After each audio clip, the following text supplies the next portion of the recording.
నా ప్రసంగం ప్రారంభించే ముందల I would like to thank the Mayor of City of Garland, Texas, Dylan Hedrick, for recognizing today as Shri Nara Lokesh Day in the city of Garland.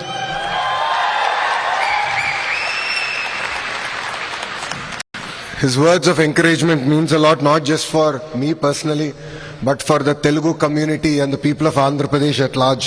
So I'd like to thank the Mayor personally from bottom of my heart. ఈ సమావేశానికి విచ్చేసిన నాకు ప్రాణ సమానమైన Telugu Desam party కార్యకర్తలకి, Janasena party కార్యకర్తలకి, Bharatiya Janata party కార్యకర్తలందరికీ పేరు పేరున నా హృదయపూర్వక నమస్కారాలు. ఈరోజు ఈ కార్యక్రమం ఇంత జయప్రదం అయిన దానికి అహర్నిశలు కష్టపడిన డాలస్ తెలుగుదేశం పార్టీ సభ్యులందరికీ నా హృదయపూర్వక ధన్యవాదములు. నేను అమెరికాలో చదివాను. 4 సంవత్సరాలు ఇక్కడ అండర్ గ్రాడ్ చేశాను. 2 సంవత్సరాలు ఇక్కడ వాషింగ్టన్ డీసీలో వరల్డ్ బ్యాంక్ లో పనిచేశాను. మళ్ళీ 2 సంవత్సరాలు స్టాన్ఫర్డ్ లో ఎంబీఏ చేశాను. దానికోసం చప్పట్లు కొట్టడానికి చెప్పలా. కానీ ఈరోజు అంటే ఈ దేశంలో సుమారుగా 9 సంవత్సరాలు నేనున్నా, కానీ ఎప్పుడు జరగని సంఘటన ఈరోజు ఒకటి జరిగింది. అదేంటంటే నేను ఎయిర్పోర్ట్లో ల్యాండ్ అయిన తర్వాత బయటకు వస్తున్నా. కరెక్ట్గా 6 పోలీసులు వచ్చారు. నాకు డౌట్ వచ్చింది, ఇలా నన్ను పట్టుకెళ్ళేదానికి వచ్చారా, నన్ను బయటికి తీసుకెళ్ళడానికి వచ్చారని. వాళ్ళు మీరు ఇక్కడ ఆగండి అన్నారు. ఏమైందనా, బయట చాలా రద్దీగా ఉండి మీరు ఇక్కడి నుంచి బయటికి వెళ్ళేదానికి లేదు, మీకు పర్మిషన్ లేదని చెప్పారు.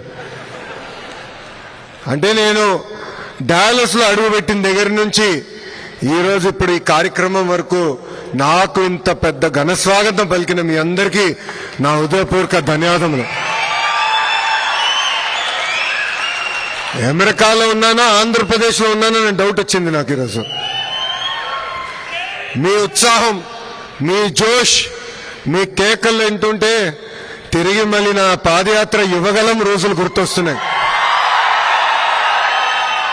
ఆనాటి పాలకులు అడుగడుగునా నన్ను ఇబ్బంది పెట్టారు, నడవనీయలేదు, మైక్ లాక్కున్నారు, స్టూల్ లాక్కున్నారు.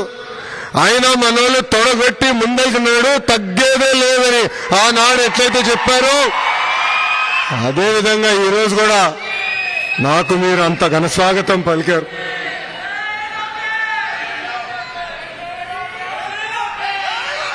ఇక్కడ చాలా మందిని ప్రతిపక్షం రోజుల నుంచి నాకు పరిచయం ఉన్నవారు, వాళ్ళందరిని చూసినప్పుడు ఆ రోజులు గుర్తొస్తున్నాయి. వాళ్ళందరికీ ఒకటే చెప్పదలుచుకున్నాను, మిమ్మల్ని నా గుండెల్లో పెట్టుకుని కాపాడే బాధ్యత మీ లోకేష్ తీసుకుంటాడు. నాకు ఇప్పుడు కూడా బాగా గుర్తు, ఆనాడు చంద్రబాబు నాయుడు గారిని అక్రమంగా 53 రోజులు బంధించినప్పుడు అమెరికాలో పెద్ద ఎత్తున మీరు బయటకు వచ్చారు, మాకు అండగా నిలబడ్డారు. అంతెందుకు డాలస్ లో ఏకంగా 3 ప్రోగ్రాంలు మీరు నిర్వహించారు. మీకు కేవలం ఒక ప్రోగ్రాం అయి ఉండొచ్చు, కానీ మా కుటుంబానికి మీరు కొండంత బలం ఇచ్చారు. నాకు ఇప్పుడు కూడా బాగా గుర్తు, ఆనాడు బ్రహ్మని అడిగింది, రాజకీయాలు మనకు అవసరమా, గౌరవంగా బతికే కుటుంబం మీరు చూడండి పెద్దయిన జైల్లో ఉన్నారు, ఈజ్ ఇట్ వర్త్ ఇట్ అని అడిగింది. కానీ మీరు మాకు అండగా నిలబడారే. అదేవిధంగా హైదరాబాద్ లో ఆ స్టేడియంలో సుమారుగా 45,000 మంది వచ్చి గ్రాటిట్యూడ్ కాన్సర్ట్ నిర్వహించారే, అది మాకు కొండంత ధైర్యం ఇచ్చింది. ఈ రోజు నేను ఈ వేదిక మీద నుంచున్నానంటే మీరు నాకు అండగా నిలబడారు కనుకనే నేను ఇక్కడ నుంచోకెళ్ళాను.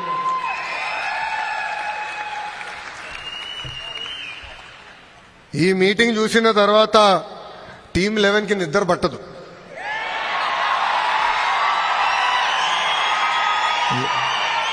తెలుగువారి ఆత్మగౌరవాన్ని ప్రపంచానికి పరిచయం చేసిన 3 అక్షరాలు ఏంటి?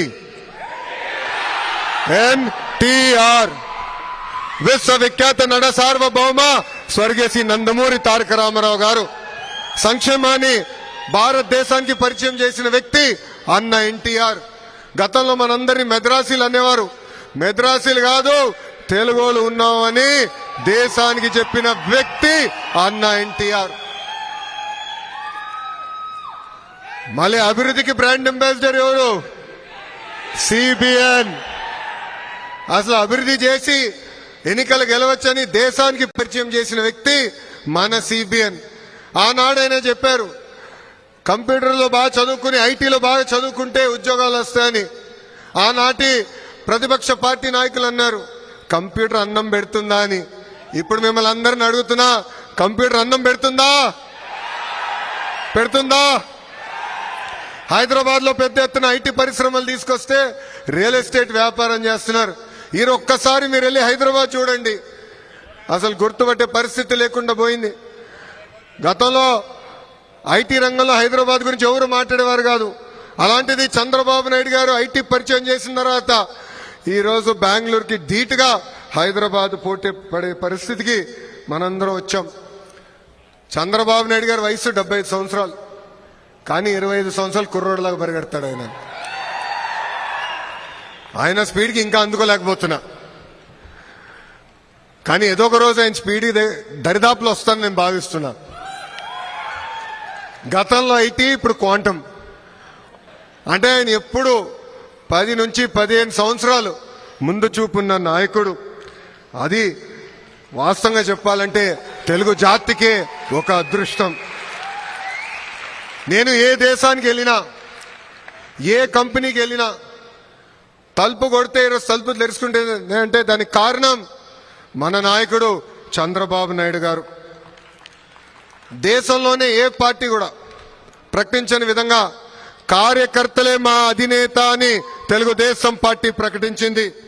లీడర్స్ వస్తారు వెళ్తారు, కానీ కార్యకర్తలే తెలుగుదేశం పార్టీకి సొంతం. వాళ్ళకి అధికారంతో సంబంధం లేదు.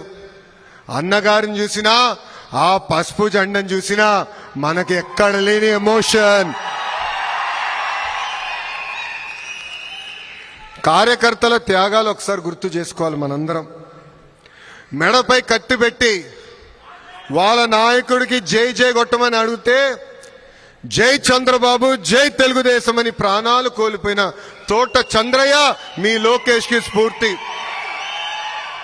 అంతే ఎందుకు తల పలగొట్టి రక్తం కారుతున్నా మాచర్లో ఒక బూత్ లో కూర్చుని చివరి ఓటు పడిన తర్వాత ఈవీఎం సీల్ చేసి అండగా నిలబడిన మంజులారెడ్డి గారికే మీ లోకేష్ అండ. స్థానిక సంస్థ ఎన్నికలు వస్తే పుంగనూరు నియోజకవర్గంలో మన అంజిరెడ్డి తాతయ్యని నామినేషన్ వేసానికి ప్రయత్నించాడు. వాళ్ళు నామినేషన్ లాక్కోవాలంటే మీసాలు తిప్పి తొడగొట్టి రా బిడ్డ రా అని చెప్పిన అంజిరెడ్డి తాత నాకు స్ఫూర్తి.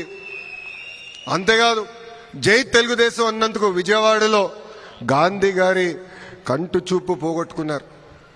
ఆనాడు వైకాపా గూండాలు వచ్చి పొడిసి ఆయన కంటు చూపే పోగొట్టారు.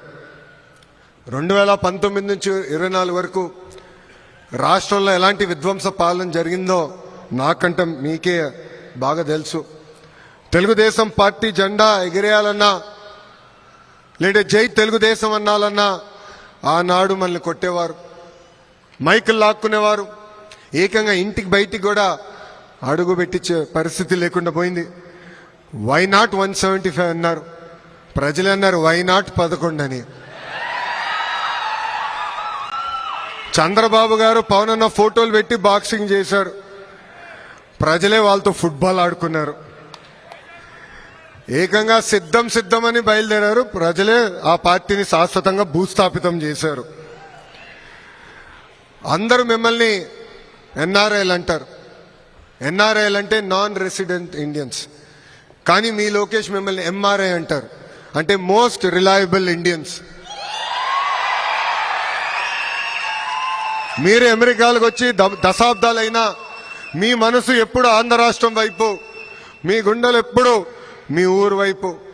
ఊర్లో ఏం జరుగుతుంది, ప్రజలకు అండగా నిలబడాలని మీరెప్పుడు ఆలోచిస్తారు. చంద్రబాబు నాయుడు గారిని ఆనాడు అరెస్ట్ చేసినప్పుడు పెద్ద ఎత్తున బయటికి వచ్చి కూడా మీరు మాకు అండగా నిలబడ్డారు. సొంత రాష్ట్రం పైన ప్రేమ ఉంది కనుకనే మీరు ఆ రోజు ఎన్నికలు ఉన్నాయంటే కొంతమంది 6 నెలలు సంవత్సరం ముందలొచ్చి